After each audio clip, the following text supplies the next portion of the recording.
Hello, and welcome to the Book Speaks podcast, where the book speaks for itself. I'm your host, Benjamin Douglas, and this is the show where each week I read a chapter from a different indie author. Thanks for joining me for today's reading.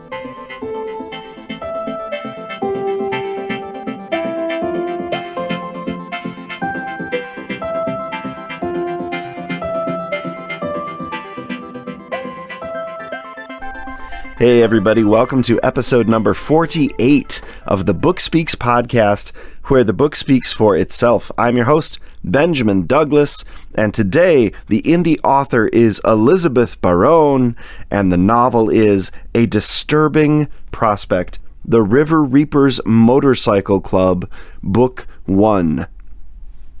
Very exciting. Glad you're here with me today. I've been sick this week, so my voice is very low. I'm sorry about that.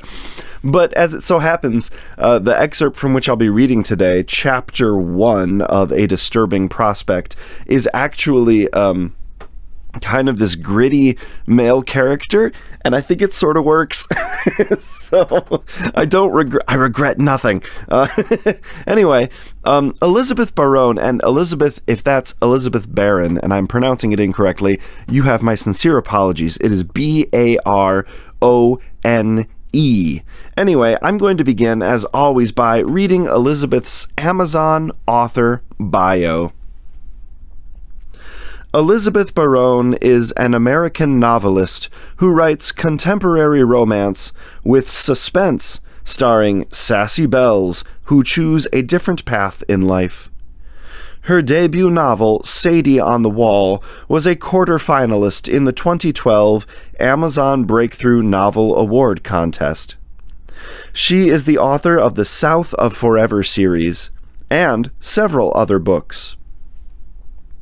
When not writing, Elizabeth is very busy getting her latest fix of Yankee Candle, spicy Dorito chips, or whatever TV show she's currently binging.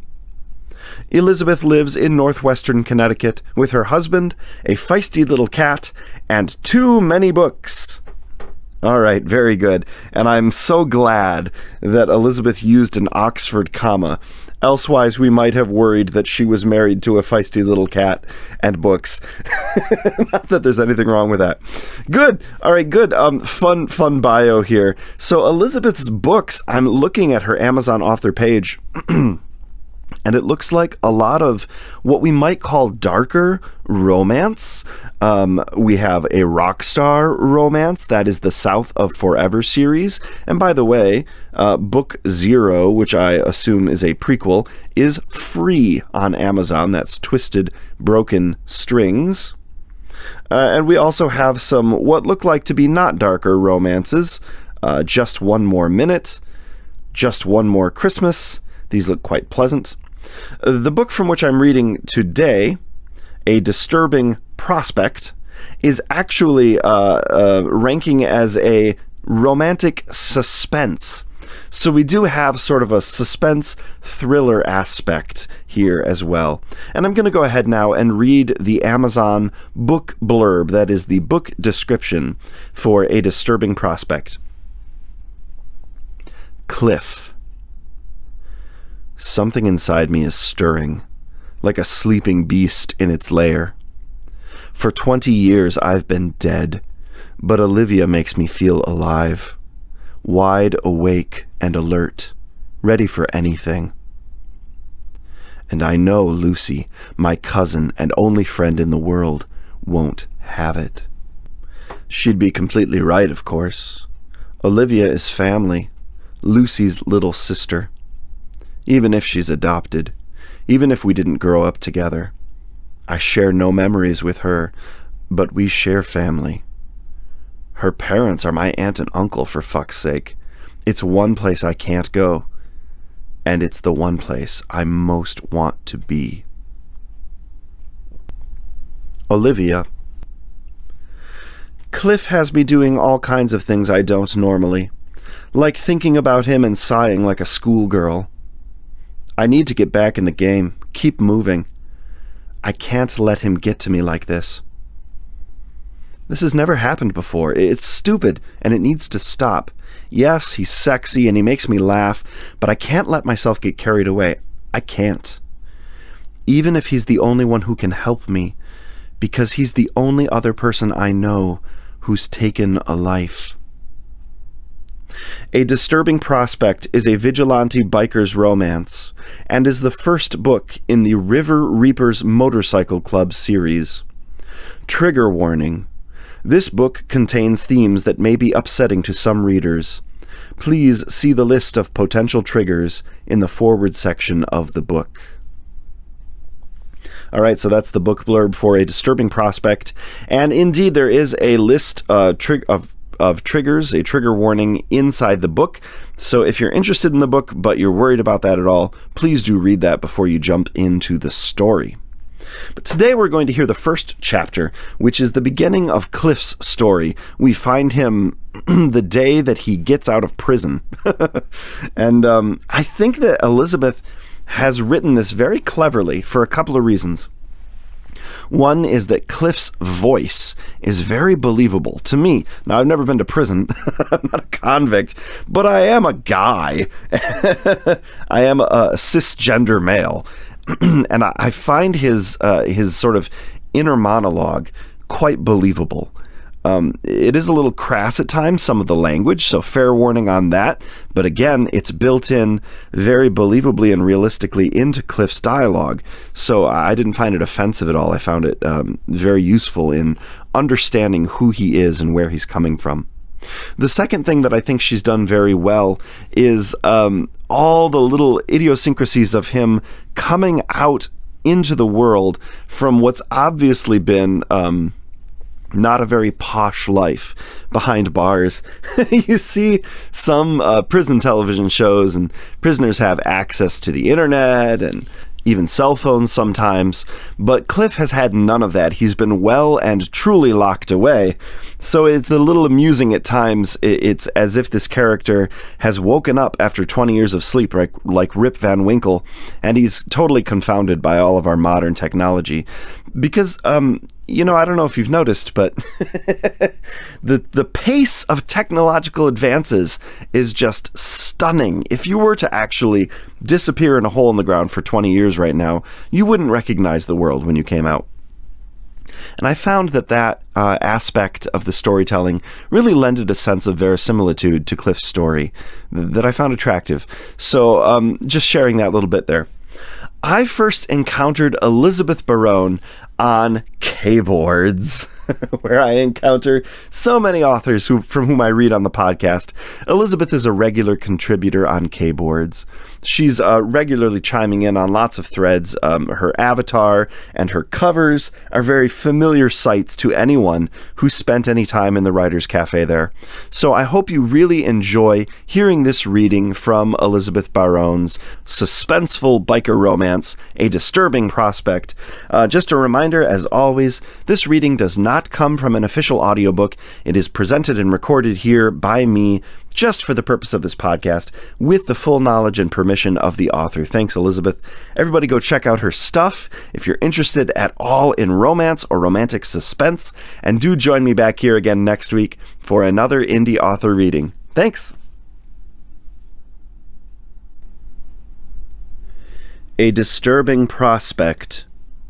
River Reapers Motorcycle Club, Book 1, by Elizabeth Barone. Chapter 1. Cliff.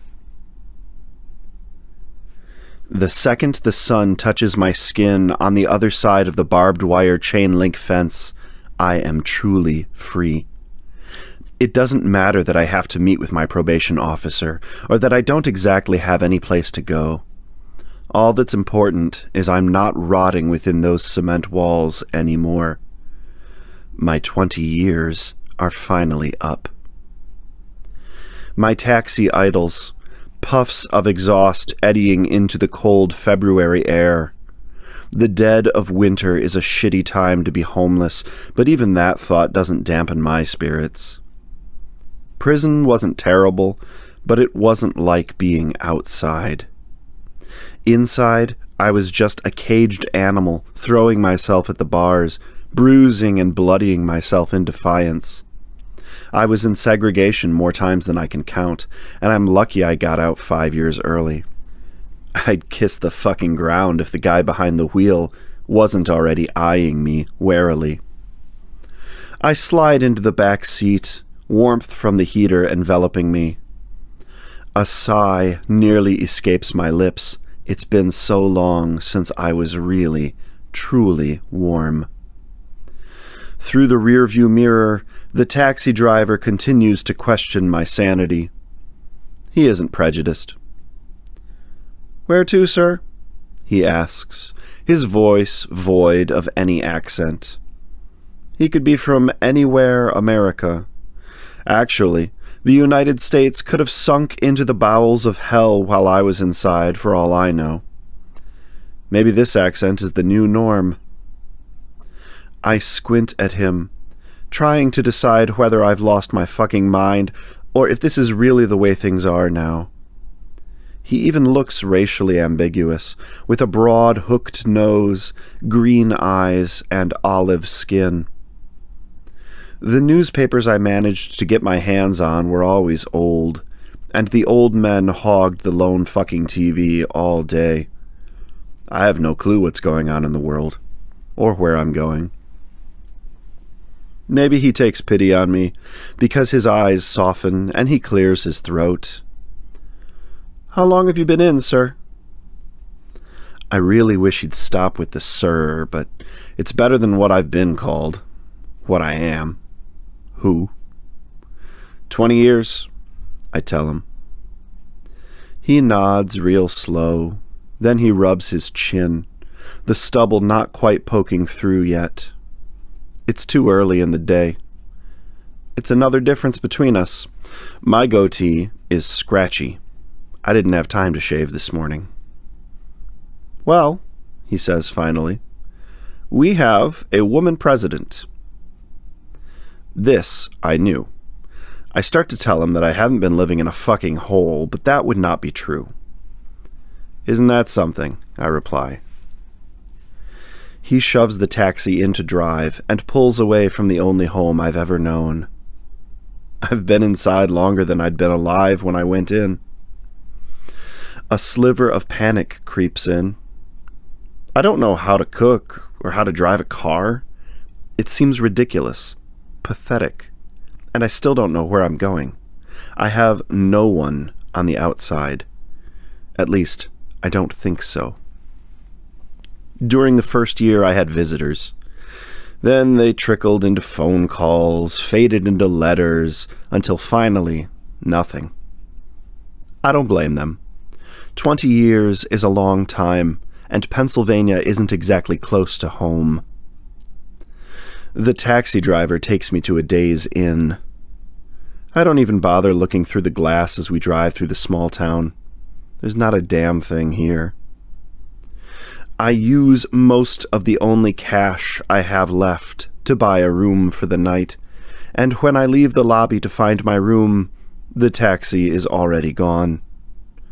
Blinking into the winter gloom, it starts to sink in that I don't have any friends, inside or out. I'm a goddamn statistic. But the room has a shower that doesn't run cold after 2 minutes, and I take a half hour to revel in my first real taste of freedom. The hot water sluices over hard muscle I've been careful to build and maintain. My own mother probably wouldn't recognize me. After I step out, I clear the mirror with a hand and take a good look. It's been a while since I looked at my reflection in something other than a mirror that more closely resembled a dented paper towel dispenser. In the pen, everything is constructed with safety in mind, carefully evaluated to ensure that even the most simplest of tools can't be converted into deadly weapons. But anything can be a weapon. Anything. Even my bare hands. The goatee doesn't surprise me. It's familiar and has kept my face warm for 2 decades. It's the crow's feet at the corners of my brown eyes that make me pause. I'm only 38, but even though I don't feel it, I look it. Maybe even 5 years older. A frown creases my forehead. It really shouldn't matter. I'm not entering any beauty pageants anytime soon, and any woman who might be interested would be quick to run in the opposite direction the second she heard about my record. She'd be careless not to. I drape the towel over the hook on the back of the door and stalk out bare as the day I was born. There's no one here to see me, and I'm not too keen on the idea of changing back into those clothes. They were donated to the prison, never were mine. The clothes I wore the day I was cuffed are long gone, tucked into some forgotten evidence bin, or maybe even burned, since the case was pretty quickly closed. There was no point in pleading innocence. I sit on the bed and eye the phone. I might have one friend out there. It's a long shot, really, but maybe not that long. Snatching the phone from its cradle, I pause. Try to remember how to call someone whose number you don't have. I have no fucking idea. I slam the receiver down, wishing I had a pack of cigarettes, or even one cigarette would do. I'm about to throw back on those moldy old clothes when I remember I can call the front desk. Ask them. For a second, I feel even more pathetic. I'm like an old man with dementia. I'm lucky I don't need help wiping my ass. The outside is so much different than I pictured. The closer I got to my parole hearing, the more convinced I was that there would be some kind of process, a sort of easing into things for the post-release inmate. When I mentioned it to my CO, motherfucker laughed at me and handed me a booklet. The morning of my release, he handed me some cash, my total earnings. 20 years of pennies on the hour, and I can't even afford a second night at a shithole motel. I need to make that call, because it's the only chance I have. Otherwise, I'll be right back in within hours of walking out. Sucking in a breath between my teeth, I pick up the phone again and call the front desk. A chipper female voice answers. A young voice. Days in front desk? How can I help you? Hey there, sweetheart, I drawl. My voice is smoked whiskey, smooth but with a bite. I need to look someone up in Connecticut. She draws in a breath, then hesitates. You're serious? Her voice lilts. Amused. I lay it on thick, dropping my voice several octaves, still sweet, but low enough to drop panties. Yeah, baby, I really need your help. A giggle caresses my ear before she can collect herself. She's definitely young. I close my eyes for a moment, the memory of another small laugh pricking at me. The anger rises up quickly, fire shooting through my veins. I struggle to stuff it down, to shove the lid on it before it can backdraft, blowing me straight out of the room and right back into the Louisburg pen. What's the name? She asks, completely oblivious to the man burning on the other end. Sucking in a deep breath, I manage to slow it for a moment. Lucy Demmel. Saying her name only makes it worse. The panic shoves its way in. I wonder if she's even alive, if she's healthy, safe, or if she's just another statistic too. I jump up from the bed, pace the room, wait. The receptionist spells out our last name, and the sound of tapping reaches my ears. It's a weird tapping, though. A computer keyboard. I frown. Aren't you going to patch me through? She laughs. I'm looking her up on Facebook. Hold on. My eyebrows furrow. Facebook? Before I can ask what the fuck that is, my angel lets out a triumphant "Aha!" and rattles off a number to me. I fumble for the pen and notepad in the drawer, ask her to repeat it, and jot it down. Are you sure that's really her? I need to know, because I can't take the disappointment. Lucy Demmel, she says, as if she's reading. 28, lives in Naugatuck, Connecticut, went to Naugatuck High School, she's in a relationship. Wait. I take another deep breath. How do you know all this? The age is right. The town, too. Never mind, I say, even as my angel laughs at me. Flat out laughs, not just amused. She's almost hysterical. How does she look? The laughter dies. You're not, like, a stalker, are you?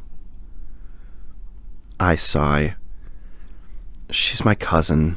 Same last name. Come on, what does she look like? She makes a skeptical sound, like a humph. Maybe I shouldn't have given you her number. Oh shit, am I gonna get fired? Please don't get me fired. I can't keep a job. Christ. I've always been a magnet for head cases. Shh, baby, I'm not a stalker. She really is my cousin. Check my room records. My last name is Demmel. But don't call me Clifford or I'll... The threat dies on my lips because it's not an idle one. I blink and wonder how long it'll take for the prison effect to wear off. How long before I'm normal again? I don't even know who I am anymore, or what normal is. She has long red hair, kind of wavy-like, real sad green eyes, and... Her pause stretches, almost endless. A beauty mark or mole thing right near her eyebrow. I almost cry with relief. That's my Lucy. Her last post. Strength isn't keeping your tears locked up when you're sad. It's saying no to a marriage proposal from the sexiest, sweetest man alive, even when everyone expects you to say yes. Fuck that shit. She snorts. What? She whisper reads it again. That fucked up sense of humor is Lucy, all the way. I rattle off the phone number back at my angel to make sure I got it right, then hang up. I pick up the phone again and dial the number. It rings, the connection crackly but real. I almost lose my shit. I don't know what I'm going to say, or if she even remembers me. She was so little. Maybe she blocked the whole thing out. A loud male voice booms into my ear. Please dial the numeral 1 before the area code. This is a recording. I hang up, muttering a no shit. Clearing my throat, I try again, this time dialing 1. I vaguely remember needing to do that before I went in. This time the call goes through. It rings 5 times, and then my heart stops. Hey, you've reached Lucy. You know what to do, don't you? The disappointment shoots into me. My shoulders slump, and I almost drop the phone onto the floor. Please leave a message after the tone. When you are finished recording, hang up or press 1 for more options. A shrill beep pierces my ears, and I nearly drop the phone again. Shit. No, wait. Sorry. Luce. I pause. Suddenly, I really have no idea what to say. Yeah, Luce, this is Cliff. I don't know if you remember me. It's been ages since I got a letter from you. I assumed your parents shut that shit down real fast. Sorry. Well, I guess you're not 8 anymore, so it's okay to swear around you. I'm babbling. Taking a deep breath, I try to make words that won't freak her out. Luce, I know this is asking a lot, and do you even go by Luce anymore, or do you prefer Lucy? I rake my free hand through my hair. I'm fucking this up. Majorly. I let out a low, frustrated sound. Okay, look, I'm at the Days Inn in Louisburg, fucking Pennsylvania, Luce. I'm just gonna lay it all out here. I have no money, nowhere to go, and I have to stick around at least long enough to see my parole officer, so maybe... Suddenly, I realize how desperate I sound. But I am. Sorry to bother you, Lucy, just forget it. I hang up. Dressing, I decide I'm better off spending my time finding a job. If I'm gonna get out of this ass crack of a town, I'm gonna need cash. Fast. There's got to be a diner or something looking for suckers who don't mind bussing tables for minimum wage. And maybe they'll even overlook my record.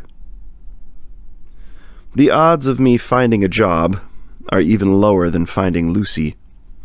I figure my angel at the front desk can't possibly save me twice, but maybe she can. Maybe she's from around here and knows of a place that will hire without asking questions. Or she can at least point me to the closest drug dealer so I can start selling too. I really will be a statistic if I don't get my shit together. My hand is on the doorknob when the phone rings. I freeze, then turn in slow motion toward the nightstand where the phone rests. But it keeps ringing, and I have to accept that I'm not imagining it. I dart across the room and grab it, pressing it to my ear. Yeah, Lucy? Cliff, she sobs. Is it really you? A relieved sigh escapes my lips. It's me, I say with a smile. She sounds so different, yet I'd know that voice anywhere. You're really out? I can't believe it. I thought you had another 5 years. Yeah, I got lucky. Overcrowding and good behavior. Mostly. Plus, I had a lawyer that was really good at talking judges into dreamland. Cliff, holy shit, where are you? I mean, I know where, but when are you coming home? She's talking so fast, I can barely understand her. I love every second of it. I hate to disappoint her, even after all these years. Luce. I can almost hear her shoulders slump. You're not coming home? Not likely. At least, not anytime soon. I'm broke, kid. And I'll PayPal you some money, she says, and now she's talking really fast. I strain to understand her, the words like a foreign language. At least her accent is Connecticut. I let her finish, again wishing I had a cigarette. Something to calm my nerves. Cliff, you there? Swallowing past the dry lump in my throat, I tell her I am. I've got no clue what you're talking about, Luce. Okay, just give me your email address. She's going to think I'm an alien, that the games we played when she was a kid were real. I don't have one. She barks out a laugh. What? Oh, no Wi-Fi in prison. Wi-Fi? My head starts to throb. Like AOL, but wireless. She laughs again. Wow, this is so funny. You're like a newborn. It's good that she can be so positive about this. About anything. All right, let me think. She hums a little. No email address, and I'm guessing you don't have a bank account either. Jesus, prison is inhumane.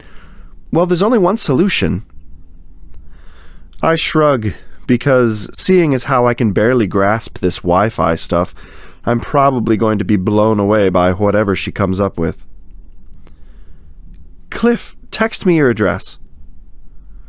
The throbbing behind my eyes intensifies. Luce, I don't... Fuck, she yells. You probably don't even know what a cell phone is. I know what a cell phone is, I shoot back. Yeah, the clunky TV remote-looking ones from the early 2000s, she jokes. Both of my eyebrows lift. Everything is different now, huh? My voice is low, but not that flirtatious purr I used on the girl at the front desk. I sound sad. I need to man the fuck up. It is, she agrees. But don't worry, I'm gonna take care of you, reintroduce you to the wild, and teach you how to play Pokemon Go. I know how to play Pokemon, I grumble. She laughs again. This is way different, trust me. It uses GPS and... Okay, mercy, my head hurts. Her giggle, however, is a soothing mother's stroke across my forehead. It reminds me of better times. I'm gonna come down there, okay? You don't have to do that, I tell her. I'm supposed to be a man. It should be me taking care of her, not the other way around. She snorts. Dude, she says, trust me, you need a guide, and I'm currently on vacation licking my wounds. I suddenly remember what the receptionist read to me. You got married? No, she says, almost sadly. It's against my rules. What are you, a nun? For a second, it feels like I've gone back 20 years in time, like we're just kids busting each other's balls. Nuns, she says, don't have one-night stands. I nearly choke. I don't ever want to know about your sex life. You sure? You don't want to live vicariously? Must have been awful lonely in prison. I can practically hear her smirking. No, I tell her firmly. A few seconds pass. My voice softens. Hey, Luce. Thanks. Her voice is so small when she finally responds. No, Cliff. Thank you. I shake my head, wondering if other people have these kinds of conversations. Sighing, I let her direct the conversation for a few. She rattles off times and schedules, then promises to be at my room before checkout time. Please set a wake-up call, she begs. Yeah. I smile, though.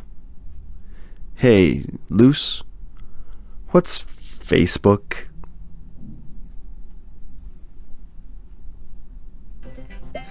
This concludes another episode of the Book Speaks podcast, where the book speaks for itself.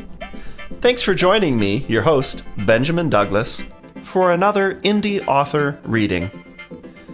If you liked what you heard, be sure to visit http://thebookspeakspodcast.wordpress.com for more episodes and for links to the author's website and the author's Amazon author page in the show notes. If you'd like to follow me on my own author journey, you can find me at http://benjamindouglasbooks.wordpress.com. And of course, if you're an indie author interested in having your work featured on the show, or if you're interested in discussing having your book read and produced by me as an audiobook, feel free to contact me at benjamindouglasbooks@gmail.com. Thanks for joining me today. I hope you have a productive and enjoyable weekend.